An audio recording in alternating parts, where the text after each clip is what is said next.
Salut amigo, bienvenue dans cette nouvelle vidéo, bienvenue sur ma chaîne FPS Racing pour faire la continuité du moteur Malossi, Polini, RRD préparation. Alors Villebrequin, RRD préparation, Carter Malossi et moteur au moteur Polini.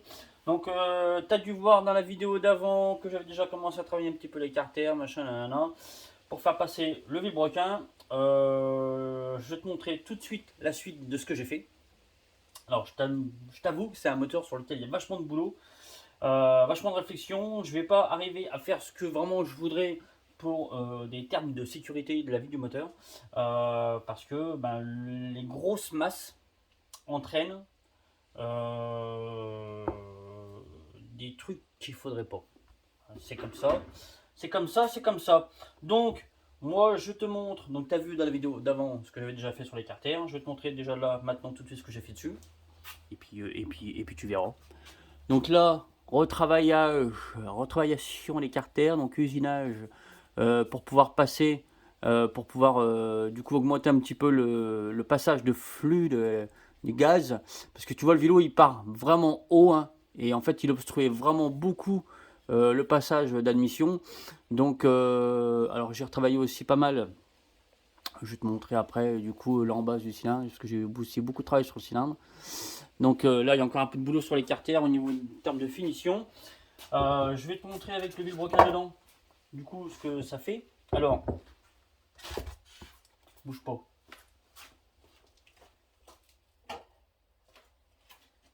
Voilà. Celui-là, il a été coupé. Et tu vois la différence?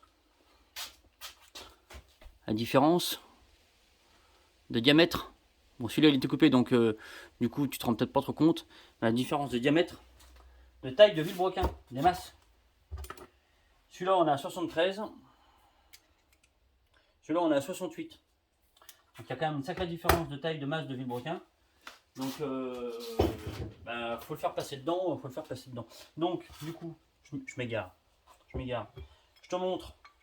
Alors, c'est vraiment un moteur qui est intéressant. Donc, je te montre du coup maintenant la différence. Donc, tu vois, bon, avant, tu passais pas le. Oh merde.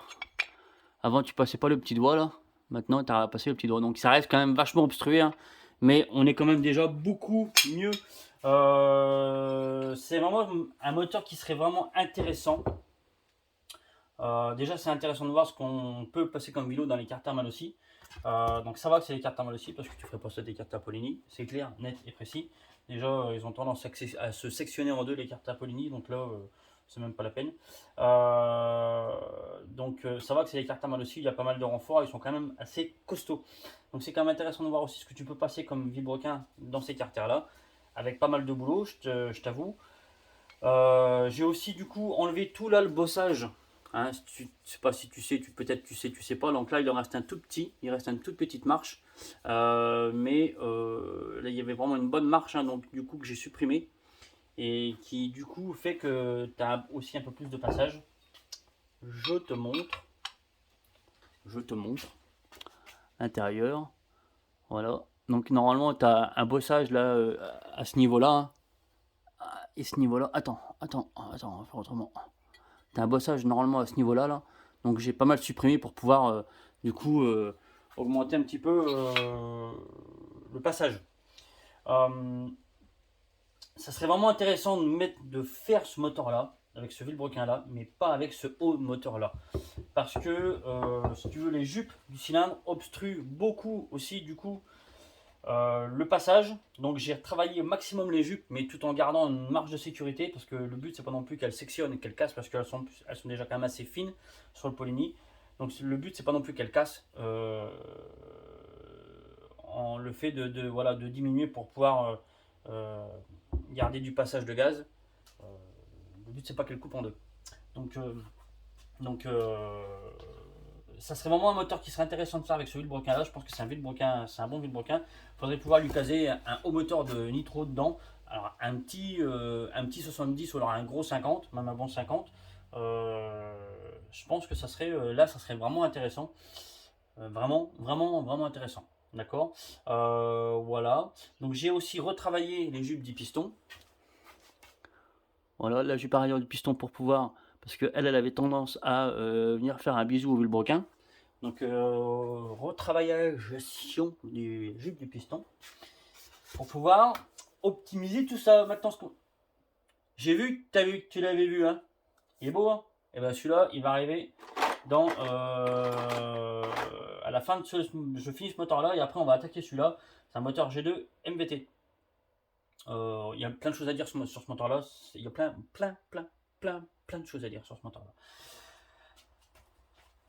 J'en viens à mes moutons. Ce qu'on va faire, ça, là, moi j'ai aussi beaucoup travaillé le cylindre. J'ai repris l'embase du cylindre. J'ai vraiment ouvert l'embase du cylindre, pas autant que celui que j'avais déjà fait, parce que pour plein de raisons.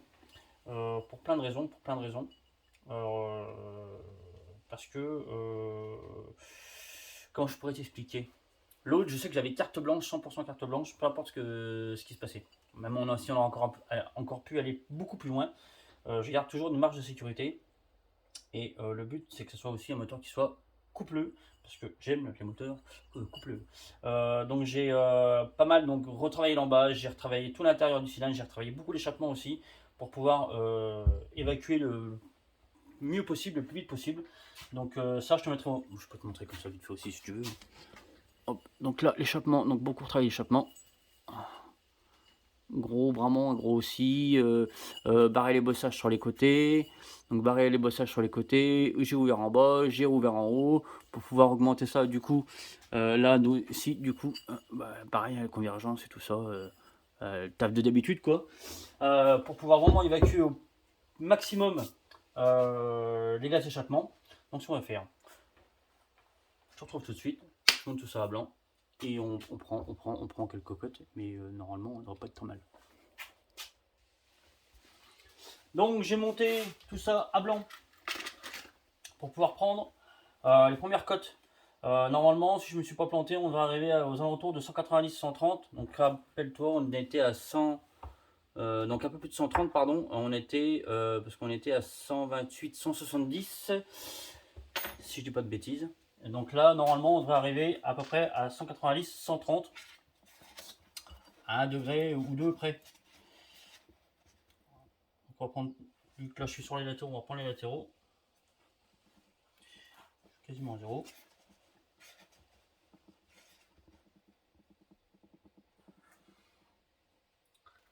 Donc on a 132, donc ça c'est plutôt bien. Ça c'est plutôt bien. Et puis pas les deux côtés. Un 132, donc j'ai aussi, si tu veux rebosser tout le bac d'échappement, parce que le piston quand il était au point mort bas était vraiment en dessous de l'échappement, du coup la course longue. Donc du coup j'ai beaucoup bossé l'échappement, il y aura encore à faire, hein, mais le but non, et pas non plus que le moteur plante là-haut.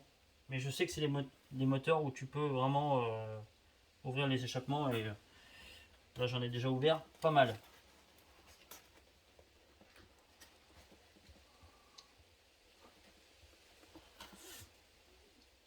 Donc on est à 190, on est à 190, 132. Donc je vais le laisser comme ça.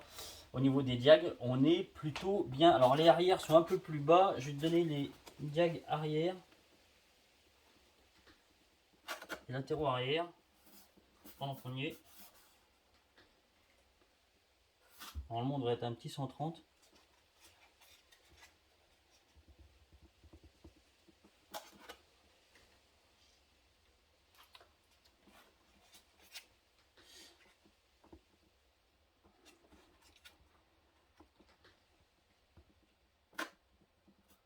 Attends, j'étais pas à 0.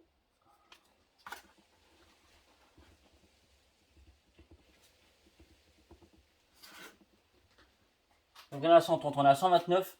Donc 129, je vais peut-être remonter un tout petit poil sur de l'arrière. Parce que du coup, je voudrais bien les monter à 130. 129, 130, hein, ça change pas grand chose. Hein. Mais je vais quand même les monter à 130. Donc moi, je vais remonter un petit peu les deux transferts à l'arrière. Et puis le reste, je vais le laisser comme ça parce qu'on est pas mal du tout. On est pas mal du tout. Donc le gros travail. T'as compris? Pas moi. Le gros travail qu'il y aura encore à faire dessus, ça sera au niveau de l'acculage du rapport volumétrique. Parce que là, je pense qu'on va être à c'est... non, on ne sera pas sûr que ça de mémoire sur celui que j'avais déjà fait avant. On n'avait pas un taux exceptionnel, donc enfin rien de dingue quoi. Donc non, on n'aura peut-être pas un taux de fou. Donc il n'y aura peut-être pas beaucoup à bosser sur la culasse. Mais ça, on le verra après. Moi, je vais monter du coup tout le bas. Je vais faire tout ça. Et puis voilà, tu as vu la vidéo, elle a été courte, hein. Et puis après, ben, on fera celui-là. Ça, c'est un moteur qui va être intéressant de voir ce qu'il y a dedans. Il y a un sacré truc. Sincèrement, il y a un sacré truc et il y a un sacré truc à faire avec ce moteur-là. C'est une certitude. Malgré qu'il y ait des choses qui sont pas finies, qui sont mal finies, il y a vraiment un sacré truc à faire avec ce moteur-là. C'est un sacré moteur quand même. Mais ça, on verra dans la vidéo qui sera pour lui. Voilà, moi je vais te laisser sur ça. J'espère que ça t'aura plu. Si t'es pas abonné, abonne-toi mon lapin. Et puis je te dis à très bientôt pour la suite. La fin de ce moteur là où on prendra, ça sera une vidéo qui sera assez courte aussi. On prendra les rapports volumétriques, le squish, tout ça, machin, nanana. Et puis ça sera fait. Et puis voilà. Je te souhaite un bon après-midi. Je te fais des bisous. Ciao.